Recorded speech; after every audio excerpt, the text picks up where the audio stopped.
Paano nga ba magbayad ng bill natin sa tubig gamit ang GCash? Pindutin lang natin itong bills.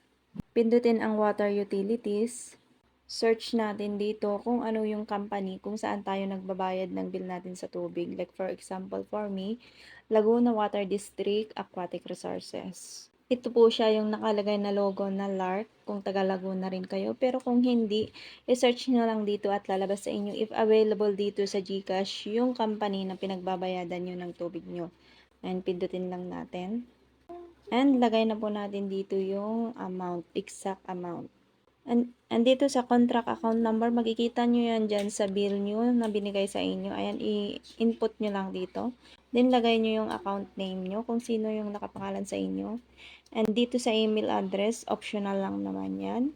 At pagkatapos nyan, ay pindutin nyo na itong next. And dito, pindutin na natin itong next. Pindutin ang confirm. Ito na yung receipt natin na tayo ay nagbayad ng bill natin ng tubig dito sa GCash.